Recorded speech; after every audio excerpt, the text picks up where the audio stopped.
Welcome to Our Next Existence by Katie and the Chorus. I'm Katie, former technology strategist turned reluctant spiritual medium, and I channel messages from the Chorus, a group of beings just beyond our sensory perceptions who are loving, expansive, and who greatly enjoy sharing their perspective of us.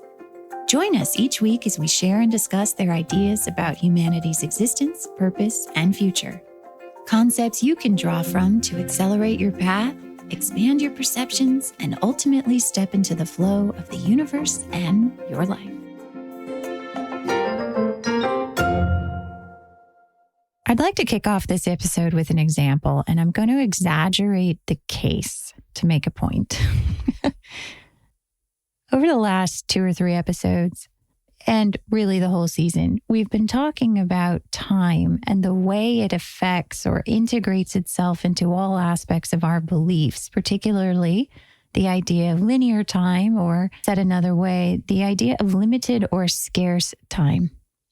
There are actually many ways to look at time from a linear fashion, but more often than not, the way that 5 senses humanity looks at linear time is from an aspect of scarcity.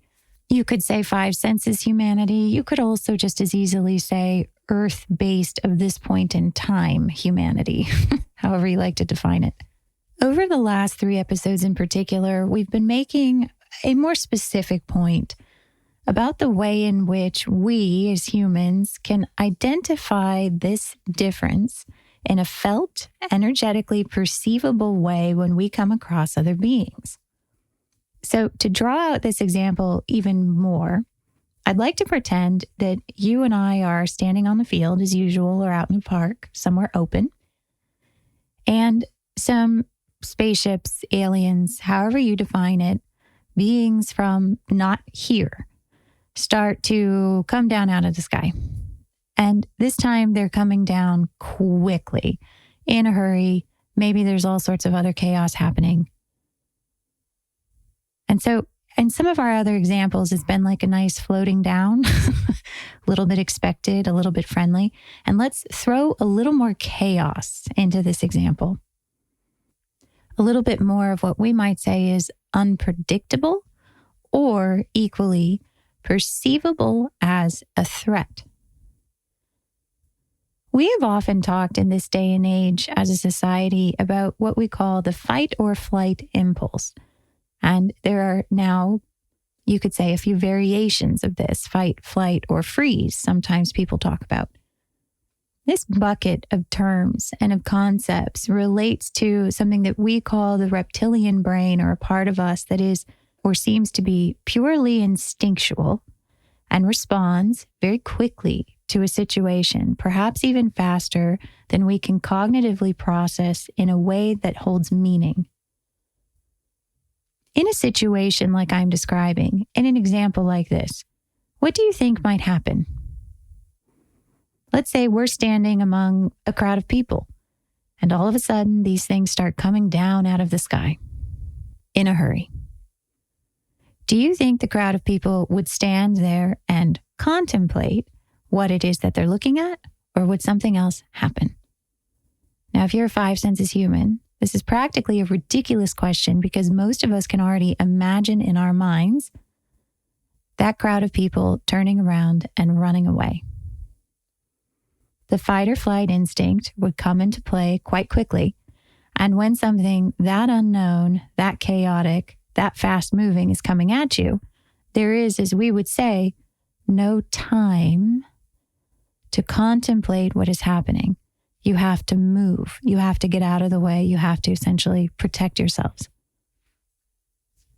Now, what would happen in that instance if we were the embodiment of a different perspective of time, one in which it is not scarce and it is not lacking, and we have complete control over how much of it we need at any given moment in time?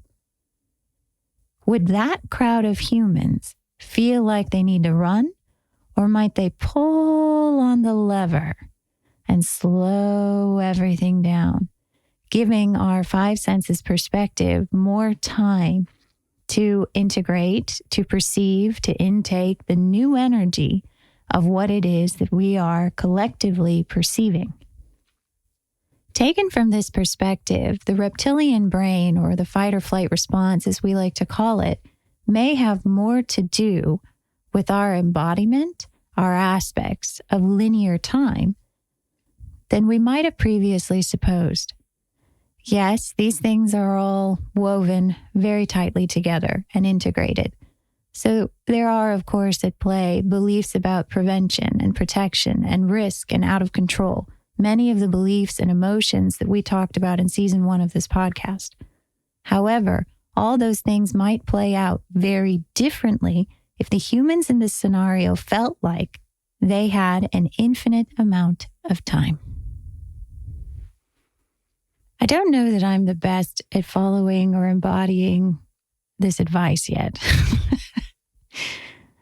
I've had a lot of experiences over the last 6 months of recording this season in which I found myself turning and running away even before I realized I had turned and run away. Often it wasn't until I reflected on the experience that I realized how quickly my body had been set into motion in a way that seemed practically beyond what I was conscious of in that moment. As I've continued to hang out with the chorus, however, and we've continued to, of course, explore all these aspects of time that we embody here, I have found that very gradually those parts of me have relaxed. I'm not as aware of time passing, how long I think something will take, or even an urgency to get to the bottom of what it all is in the way that I was before. Many of you have heard me talk over the 2 seasons about sort of the collection of mysteries that happened to me and how I would have to sort of file each one away and continue to move forward. Over time, this concept became something I called the suitcase, that as we each have unusual experiences happen to us, there's only so much processing we can do before we have to sort of put it in the suitcase and keep moving on with day-to-day life. As my suitcase got heavier and harder to lug around, I inevitably had to take something out of the suitcase, talk about it, process it, accept that it had happened. Recently, I was driving in the car and I was marveling about how much I have stuffed into the suitcase over the last several months and not had to take out. But it didn't feel as heavy. It didn't feel as burdensome. And I definitely didn't feel as much of a pressure to unload it as I had in years past. And then it hit me. I realized that another equally valid way of looking at this concept of the suitcase is that the suitcase could also be construed to be a concept of time. Currently, in our group consensus, we have a shared idea of how much we are able to hold within ourselves consciously in any moment in time. Our ability to forget is practically the main construct of our experience here right now in the 5 senses reality. Our ability to see, to recall, to interact with the aspects of the game which we allow ourselves to see and interact with is largely defined by how much we are able to remember. If you were able to remember all your lifetimes, when you passed me in the grocery store, I might not be a nameless face. If I were able to remember all the things I did and said 5 years ago, I might not be repeating them without realizing that I am right now. If we were able to recall the centuries that we taught ourselves, different and similar things, what we say to each other today might be very different and might be an evolved version of what has already been done, said, and accomplished. If we collectively remembered what we invented centuries ago, our inventions of today might surpass them all. The first step was quite naturally having these experiences that we each have had and putting them in a suitcase and forgetting about them.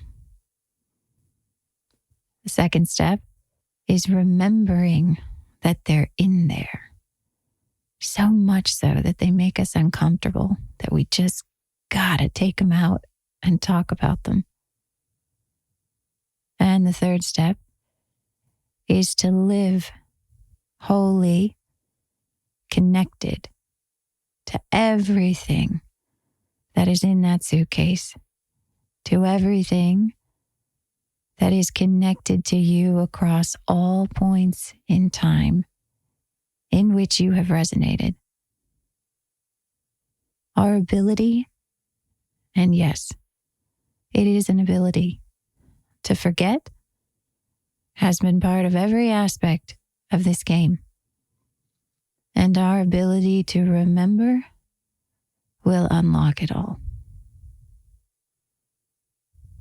In the first part of the episode, you'll hear directly from the chorus themselves, and then afterwards we will discuss. Enjoy.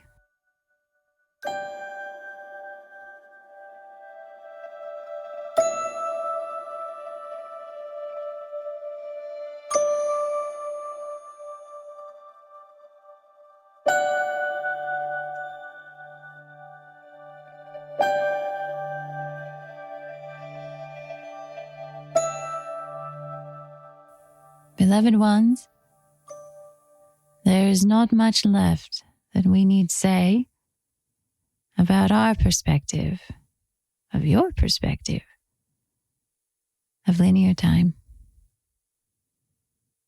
For we sense within you a pivot, a shift, an understanding in which you are now coming into your conscious recognition of all that you have created and built, and all that you will share with us. There is no rush, there is no hurry, as a human would say. We have all the time, collectively, in infinite creation, to cherish these things that you have embodied here. The love that you have long sought is an aspect of ease into the infinite, where all things are possible in each and every instant. It is the knowledge that all is freely given by love, by creation, by the forces of the universe. You know somewhere within you that none are meant to be without, that somehow it was a choice made to be without, to experience that possibility. You have been without conscious connection to many of your parts, pieces, histories, loved ones, and friends. And now that the barrier of time is dissolving, you will find that in each moment you are able to live the expansiveness of lifetimes. The potential of the universe will feel like it can fit in any moment of time because you are at long last expanding back into the full potential of the universe. In these times of change and flux, you may return to this understanding and this frequency at any moment. Your ability to recall and remember this possibility, this concept, is yours. It is a tool in your toolbox, an ace in your sleeve. And as you are able to reconnect to the frequency of possibility that this message and these ideas represent, you will find that in those moments, Doors of possibility open for you. New ideas, new solutions come to you. Things that practically reshape the idea of what is possible in that moment in time before your very eyes. You are seeing the universe anew.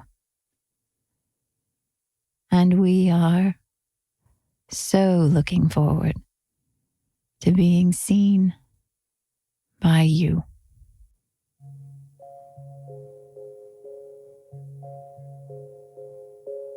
We love you infinitely.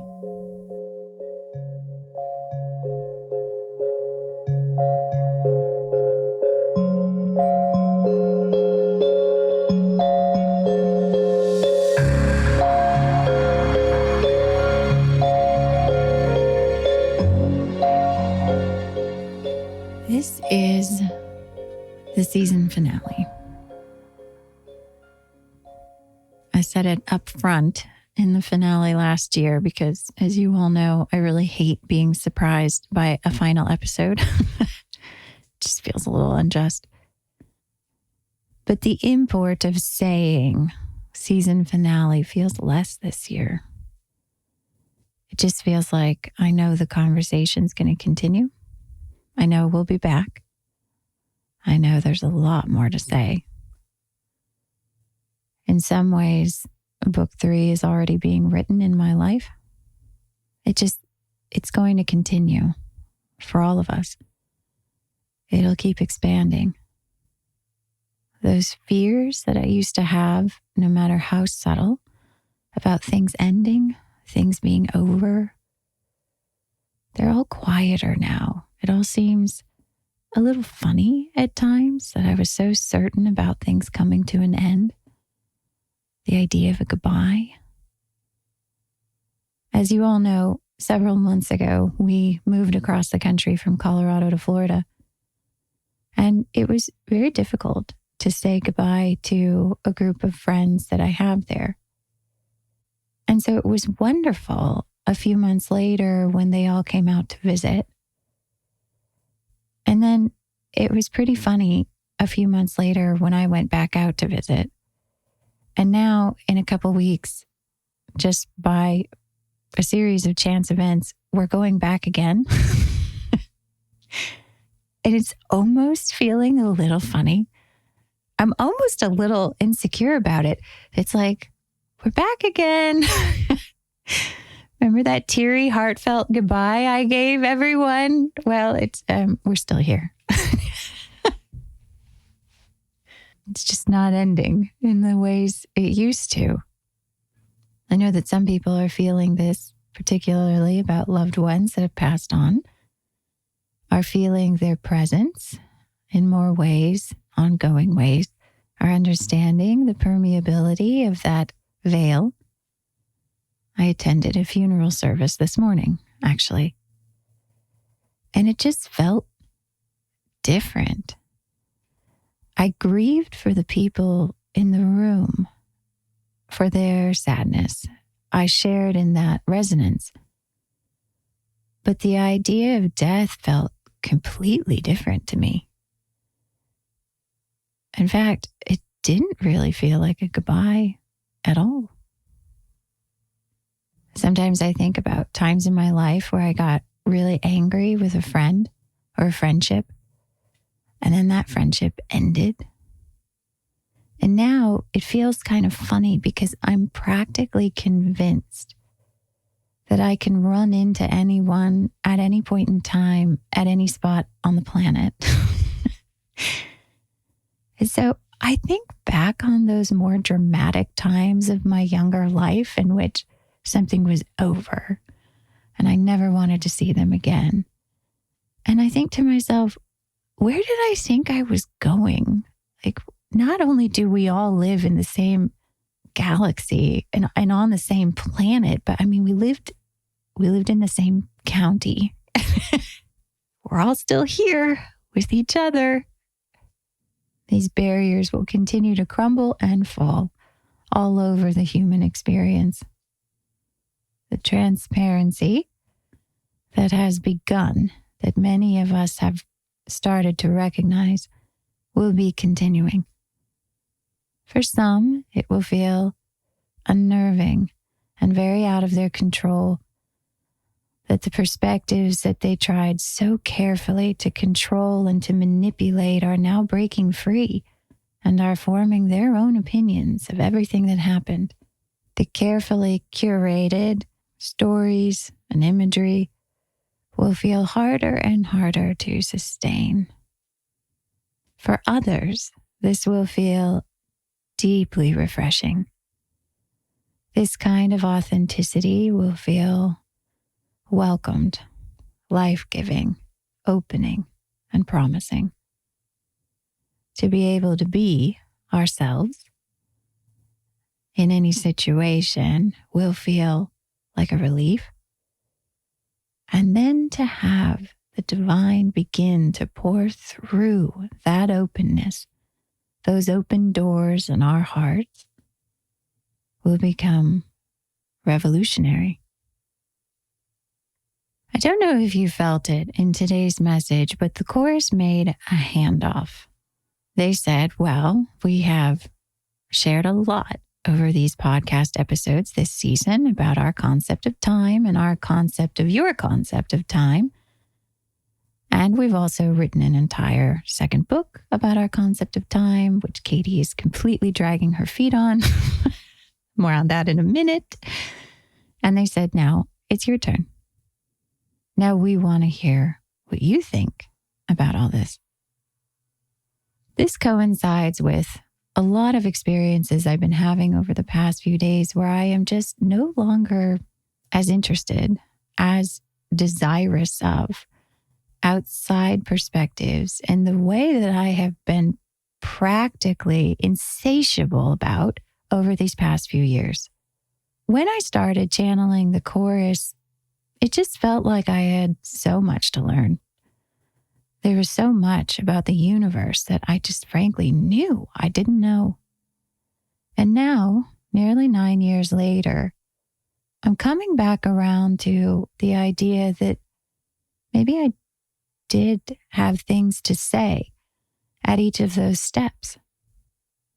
You may feel like you're new to these ideas of time that the chorus is expressing, the way it integrated into our embodiments, our beliefs, our emotions. And also, from another equally valid perspective, we are the ones who are creating this right now, moment by moment. There is no better master creator to interview about this than you. I think the next question for many of us is, but then what do we say? What do we have to say about this? What needs to be said? Which is often a reflection of our way of coming around to something new by way of responding to a lack. And that would be the opposite of what the chorus is asking for.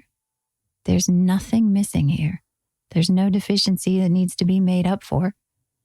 They look forward to hearing our perspective from the joy of creating for the purpose of creating itself. They want to know what we have to say about this purely for the fun of it, for the expression of it, for the open experimentation of it. At the start of this podcast season, I channeled for you what I would call an extraterrestrial group or collective. Often they call themselves the Federation. And there's a portion in the second book in which they introduce themselves directly to you all, to the readers, future readers.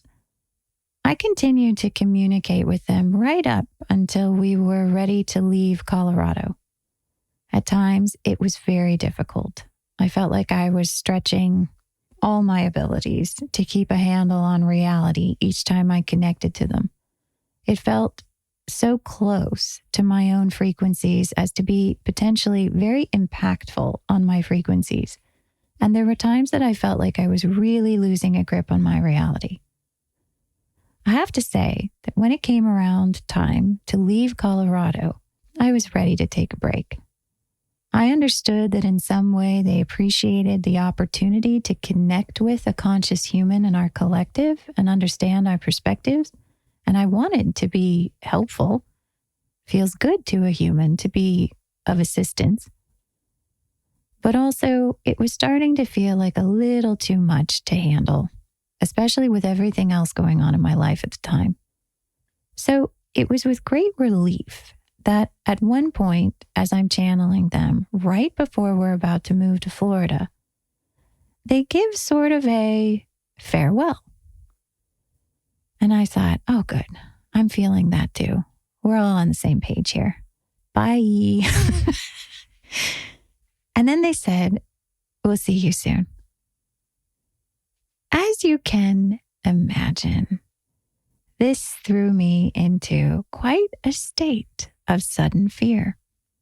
I ran right up against a limitation of my beliefs at that point in time. See you soon hit across many of my beliefs, that they could be physical and not just channeled, that I might see them with my eyes in person, which raised a lot of questions about how that would be possible and who else might be affected. And it also seemed beyond my choice. It kind of grated a little bit. It was a little annoying that they had some plan for when they would see me. They had some idea about how they were going to pop into my visual perception and that I didn't. And not only that, but I hadn't really asked for it. I wasn't yet in a perspective of being able to recognize those sensations within me.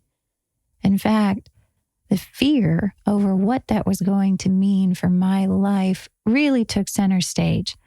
And I had to shove it into the suitcase as quickly as I could because I was literally shoving other things into suitcases in those days.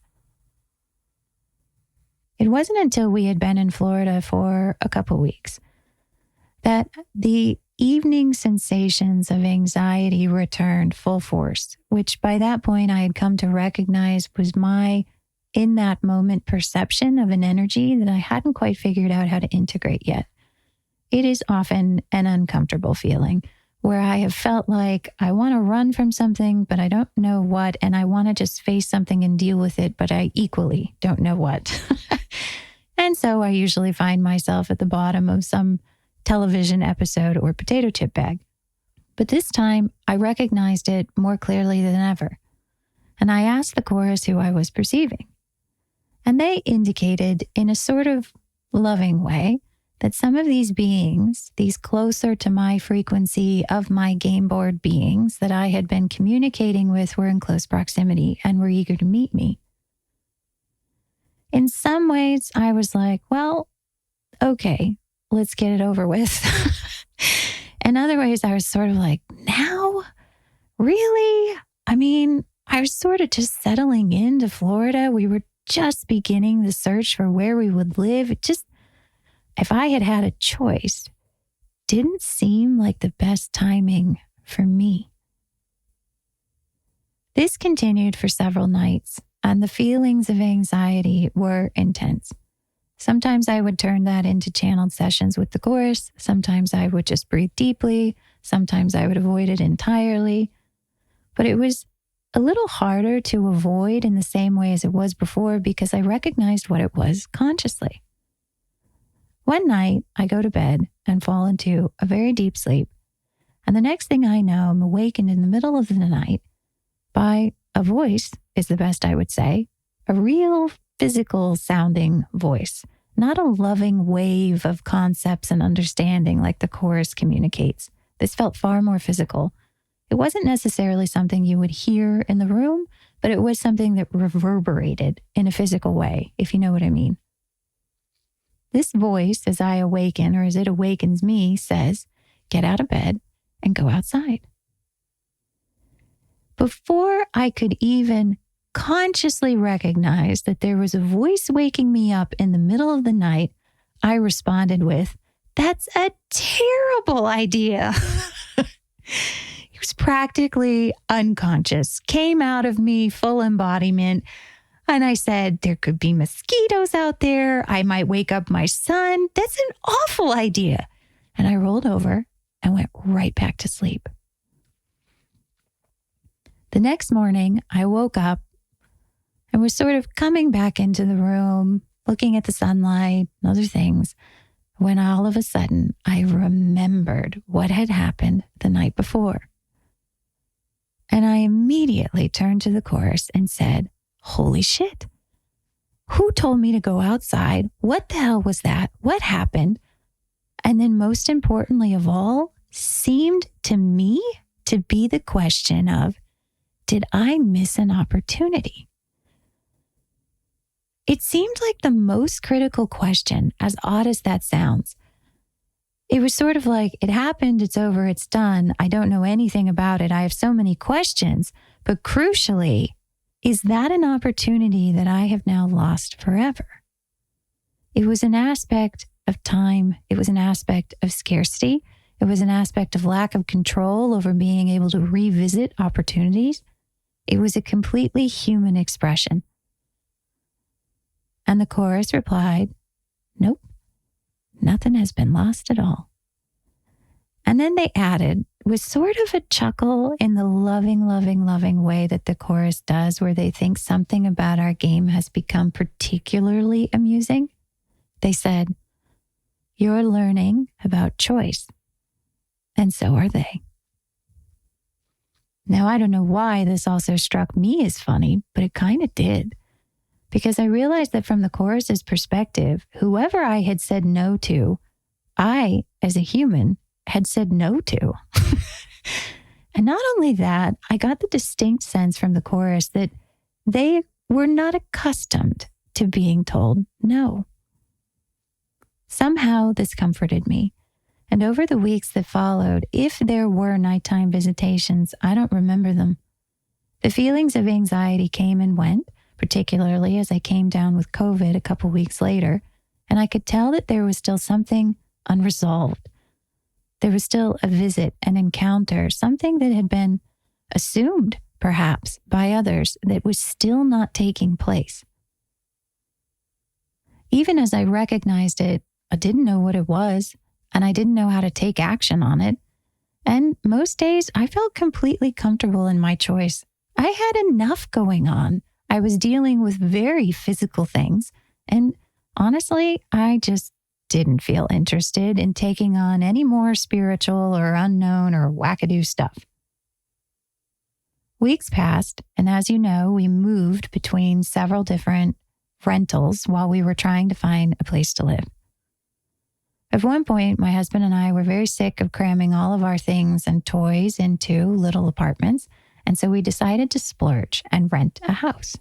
We finally felt like we had landed, that there was a house that was quiet, that was ours, that we could pretend was ours, at least for a little while. It felt settling and reassuring, and we were very glad to be there. However, it wasn't long after we arrived there that the energy just started to feel palpable, different, impending. Almost as soon as we arrived, I felt, perhaps you could say, exposed in a different way. The feelings of anxiety returned and continued most acutely for several nights in a row, until one night I woke up in the middle of the night around 2 a.m. Usually I have some idea what has woken me up, but this time I didn't at all. I just laid there in bed and tried to sort of feel around energetically the house, what was happening, and I got a distinct sense that my son was afraid. So I got up out of bed and I walked down the hall.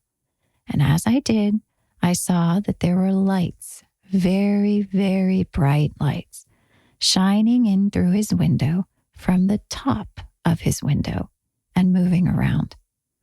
He was sitting up in his bed, crying and looking at the lights.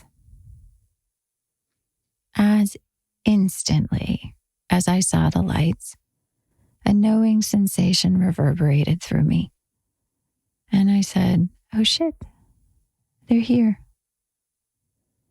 And equally, in that same moment, I was well aware of my son's fear and that I wanted to assist him and resolve it.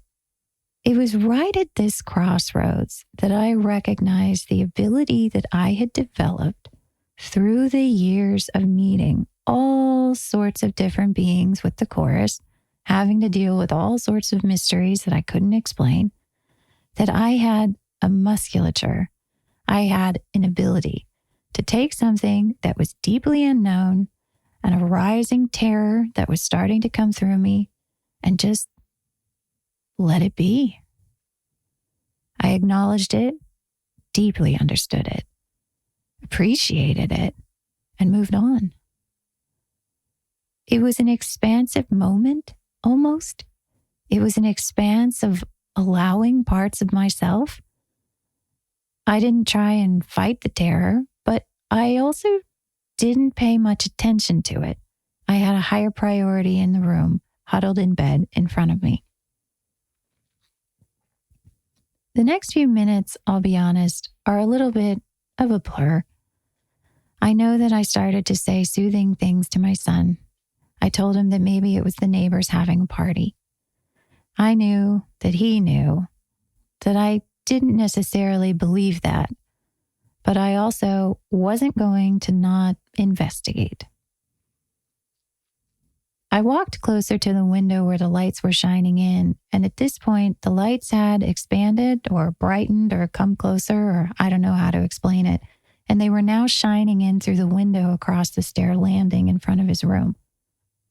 Rather than open up the shade in his room, where I was afraid that there might actually be something outside of his window and I didn't want to scare him further, I instead crossed the landing and said that I was going to look out that window to see if the neighbors were having a party. I opened up the shade and the lights were blinding in a way that's hard to describe.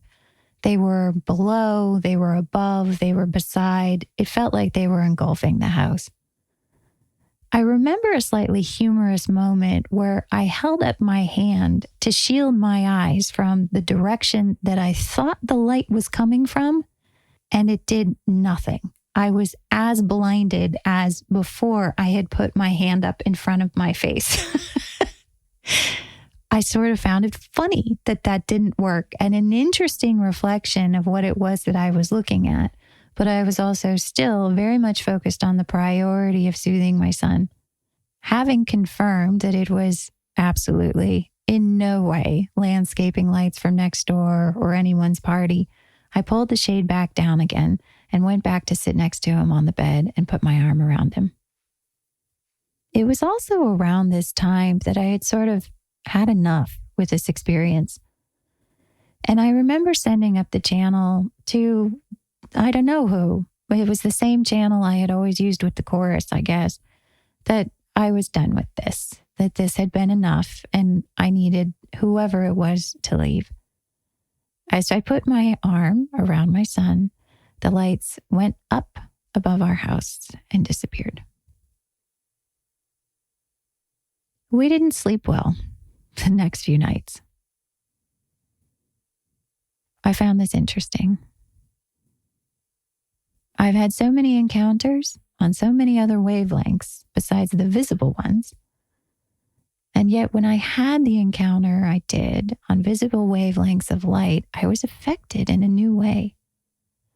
I felt very vulnerable. I felt like I hadn't made a choice. I hadn't asked for that. I hadn't participated in it. I had no control over it. And worse than anything, it had, in my eyes, disrupted, perhaps even damaged, a member of my family that I loved. At this juncture, being a channel, there were probably several options open to me that I could have considered. I could have reached back out to the ETs and been like, what the fuck? I could have complained to the chorus. And in some ways, maybe I did, but mostly I asked them if we were safe. And they said, absolutely. And I asked them sort of to help me understand what was happening. And they suggested that many of the energetic connections that I had made over the years were now finally trickling down into the five senses. I felt their loving assurance, their trust over everything I was manifesting. And I relied on that a lot through those early days. And on the flip side, I was a human and I was a mom. And so I did the best I could to talk about it with my son. We told my husband together. We've talked about it since. I've assured him that we can always talk about things that are unknown, even if we don't know what they are.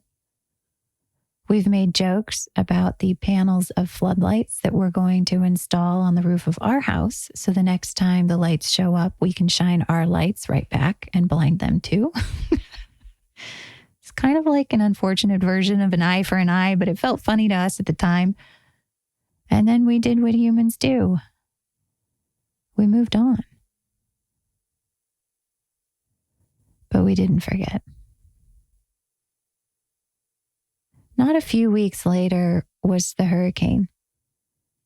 It's interesting because after what you might call the UFO over our house, I expected that something else major was coming, but I expected it to kind of be in the same domain.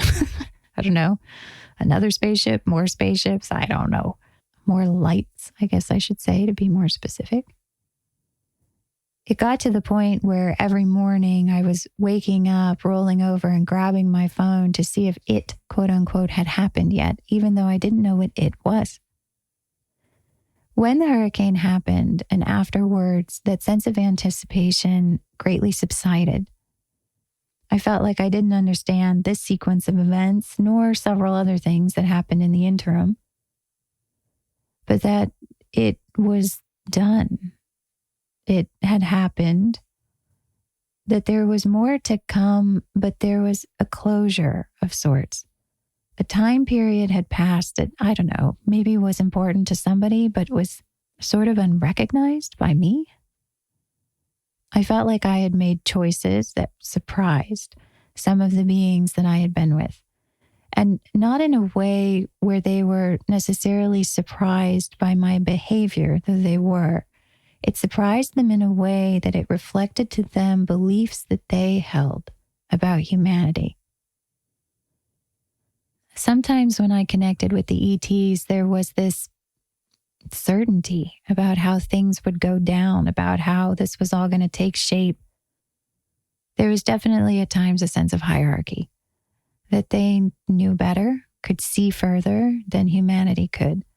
And I won't argue with that. But I'm not sure that the extent, the breadth that any being can see or not see is a foundation to believe that they're fundamentally better or worse. Humanity has been blinded by choice for a very long time. And I wonder some days, what other races we have taught about their own beliefs and their own prominence and their own evolved, more expanded state by coming against humanity, believing you know so much more than humanity, and then by way of interacting with us, suddenly seeing those beliefs that you held without even knowing it. As an awakening human, that's something I can relate to. The Chorus mentioned to me once that awakening is a wave through this dimension of all belief holders that have ever existed in the universe. That is quite a wave of awakening. It goes way beyond our idea of a planet Earth. And sometimes I've wondered if there are what we would consider to be godlike game players among them. Perhaps even beings who feel like they have created vast parts of this game board. What an experience it would be to think that you are omniscient, the top of the food chain, the best there can be in the universe, only to discover that your entire identity, which hinged upon a galactic-sized hierarchy, is simply a belief in that hierarchy. Sometimes I think about humanity and everything we're awakening to from this very dense, very limited place. And it's not easy here sometimes. But then I wonder, what must it be like equally to be one of the less restricted members of our game board, to think that you know it all, do it all, can be it all, have evolved, have earned your stripes, are better than others, only to discover that you were having an experience of profound understanding of the concept of being better than others. I don't know who I said no to that night. And I don't know who I told to leave when the lights arrived over my house. There was a part of me that felt bad. As strange as that sounds, there was a part of my human being that felt guilty. Like I should have participated. I should have met them in the middle. I should have done something. I needed to do something. Perhaps they needed me to do something. These beliefs went on and on. And after the hurricane, they all softened. I didn't understand much of any of it, but I felt like at least I was able to hear my preference amidst the chaos. Now, as with any story I tell, you are not required to believe anything that I'm about to say next. All of these examples, all of these anecdotes are simply about exploring a different energetic frequency, simply about the feelings, the sensations, and the preferences that are born within you by way of hearing these things. Shortly after the hurricane, we moved again into another big condo complex, this time down by the beach. We were thrilled. It seemed like the final step, the final move, we hoped, before we found our long-term home. We could even see the ocean from our balcony. It felt magical. It felt like we'd finally gotten there, gotten through it. I don't know. It felt like the start of a new era. I was also still grappling with a sense of directionlessness that started after the hurricane, and I was beginning to pass into a void, as I discussed in either the prior episode or the episode before that. Energetic sensations also began to come through much more strongly to me. I was sensing things in new ways. I was having spells of vertigo. I was having acute examples of sensing other people's emotions. The chorus was coming through louder, more clearly than they had before. I felt more at ease with where I was. I also felt like every time I turned around, I might see a new dimension. It was expansive, rolling, wonderful, and terrifying. Amidst all of these new sensations, something interesting started to happen in the evenings. The waves of anxiety that I used to get when, nothing was really happening in the five senses world around me still came and went, sort of, but mostly they went. I didn't really have them as much as I used to, in the sense that they really turned up strongly. Instead, what I found was that there was a new sound in my environment that caught my attention every time. It was the sound of helicopters.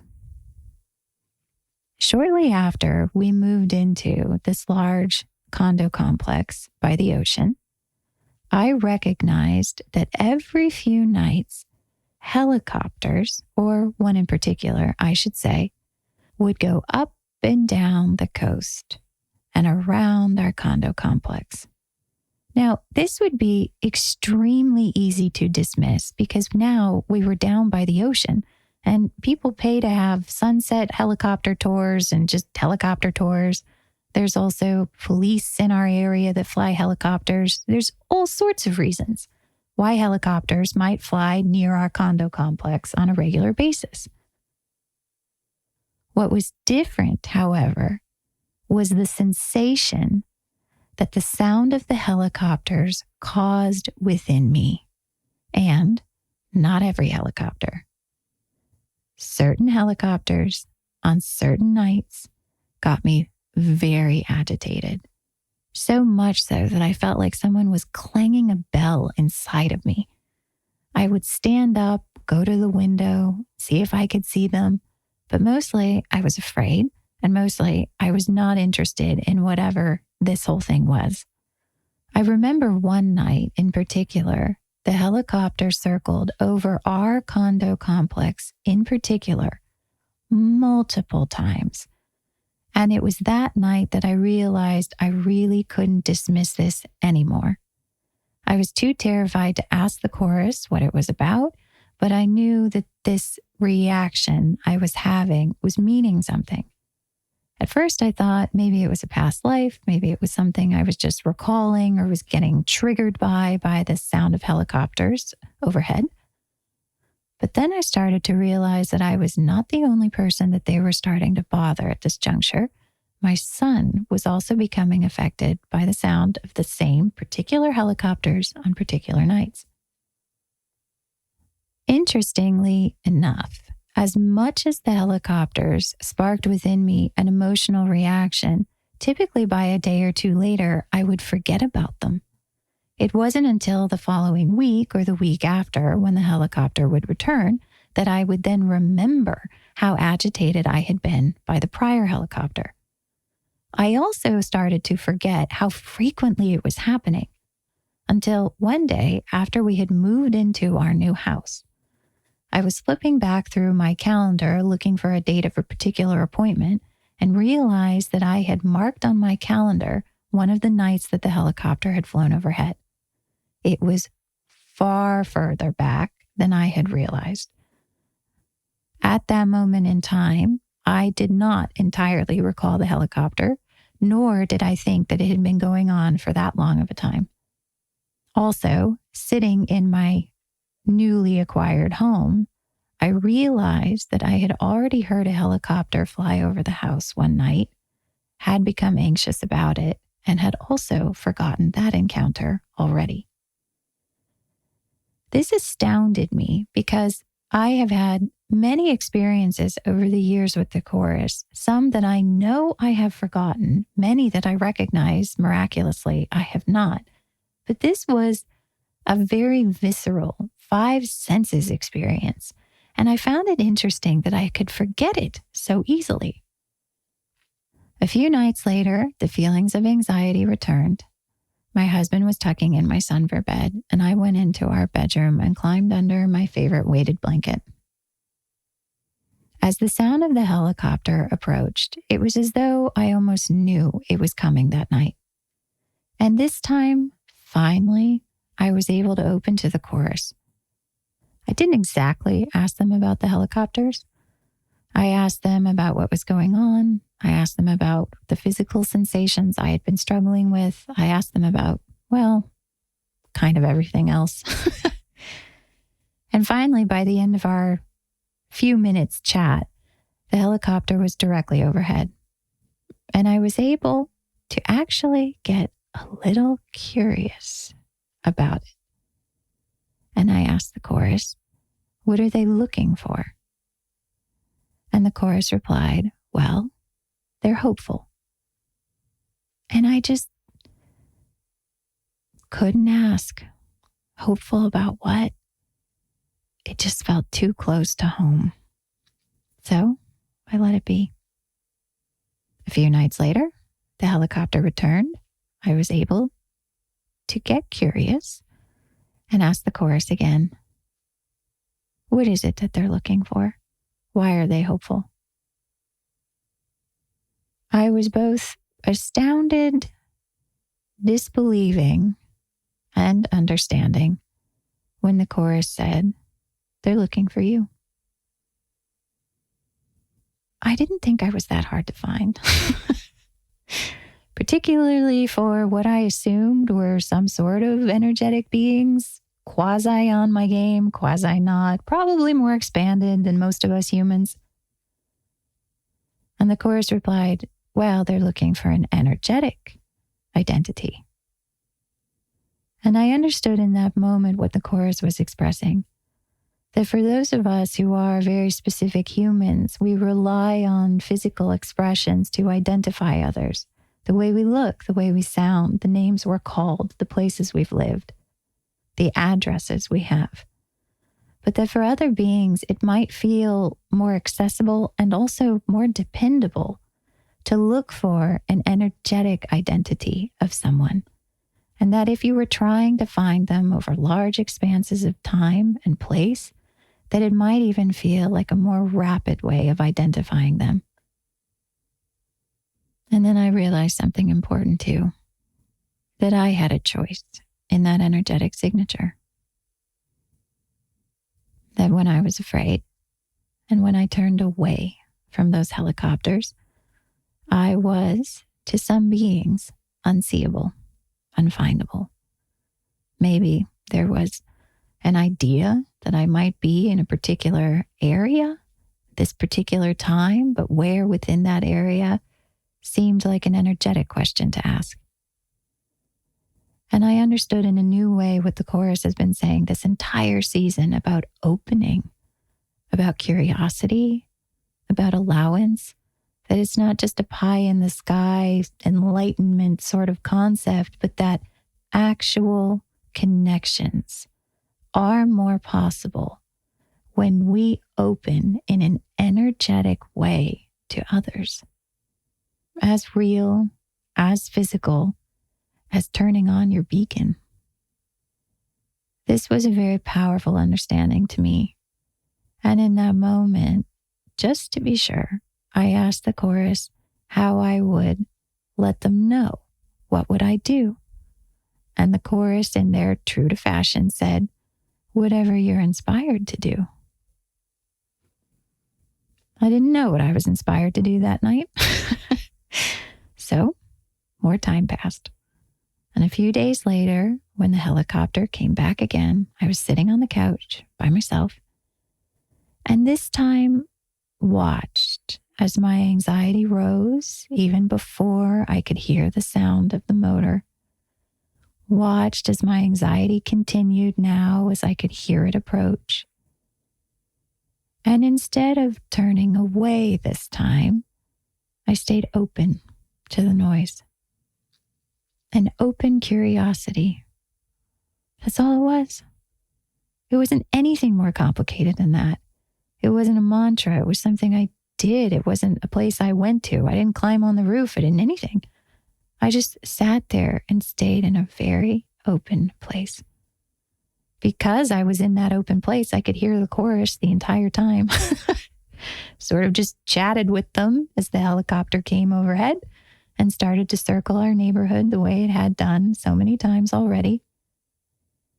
And this time I felt something click into place. It's the best I can say it. I felt recognized, seen. I felt a connection. That's all. Just sat there open and curious about the helicopter, taking in every sound, every possibility it could be, open to whatever it could represent. And then I felt it. The helicopter sound went away. I mean, I guess I could say that it flew away, but I'll be honest, I don't have a memory of that. I just have a memory that I knew I was recognized. And I was sitting in front of, well, a pile of boxes strewn all over the room on our couch, sort of down the way from our glass front door. There's a gate that's supposed to be at the edge of our courtyard in front of the glass door, but it's broken and we haven't fixed it yet, so it's still open all the time. We live on a quiet street on the corner, and so I can sit at the couch and look through our glass front door out to the corner of our street, which usually is unremarkable because there's not a lot going on in our neighborhood at night. However, within a matter of minutes, after the sound of the helicopter went away, I turned my head and looked out the front door and even asked the chorus, what am I looking for? And the chorus, in their loving fashion, said, you'll see. within a millisecond, a car pulled down the street and turned at the corner where we live.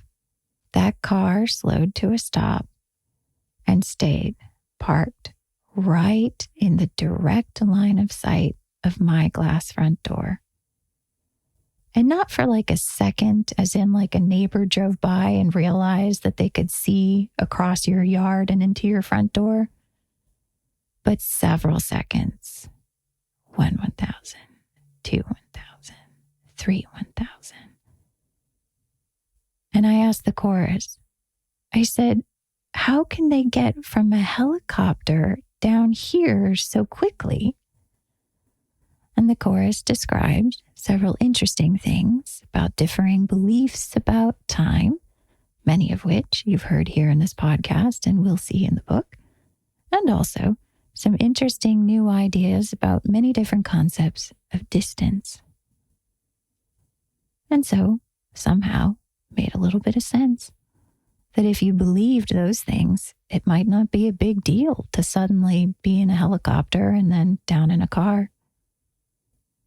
And I realized that they were surprised that I was looking still at them. The car pulled away. A few days passed, and I didn't forget any of this. And the next time when the helicopter sound started in the distance, I felt a small degree of hopeful anticipation. I asked the chorus, they're back? The chorus said yes. I said, okay. Anything I need to do? The chorus said, follow your inspiration. I said, okay, recognizing that I didn't really feel like dealing with the helicopter in that moment. So instead, I went to the bathroom, brushed my teeth, and I guess the helicopter was still circling overhead. And when I was done with all that, I felt it. I felt the open curiosity return to me, the inspired notion to go outside and look up. So I pulled open the slider, and even though all of this had happened, was still kind of surprised that the helicopter was in fact right over my house.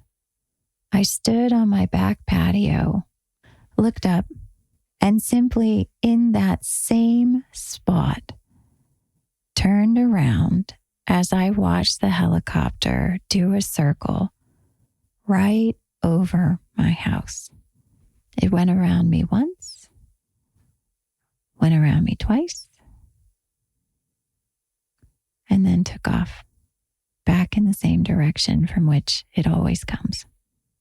And I knew that they felt satisfied that I had chosen to be seen, and I had chosen to come outside and see them. You know what I marvel at the most? How much in the early days I felt that I was always running out of time. I felt breathless and hurried by all of these mysteries. You can almost sense it in someone when they start to tell you a story about the unknown. The speech speeds up. Your heart rate increases. Their heart rate increases. It's our shared collective understanding of scarce time, a reaction to new energy pouring through that must somehow fit into our constrained reality. But that's changing because we're changing. The beings that want to be seen will linger. The friends who are delighted to rediscover you will find any and all ways to hang out until your curiosity guides you to them. We are surrounded by so many friends, so many beings who are curious to see what we have to say, to understand why we created what we did, to celebrate our return to the frequencies from which they come from, to savor with delight the stories that we will tell them and that they will tell us. In the beginning, as these connections come through to you, It may feel like an inconvenience or an interruption amongst the busy days that you have planned and the things that you feel must be done over a given period of time.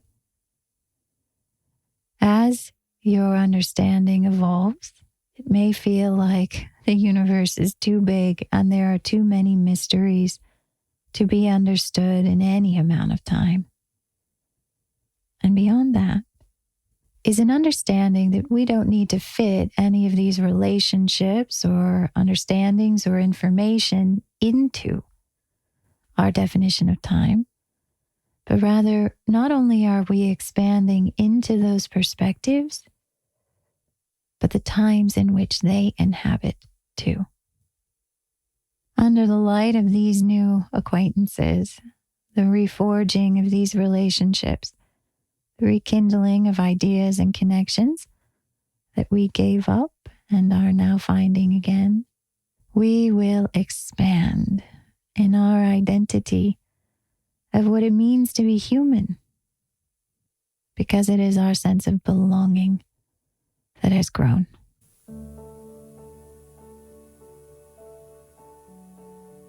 You and I and them and we all belong together in this infinite universe across any and all moments in time.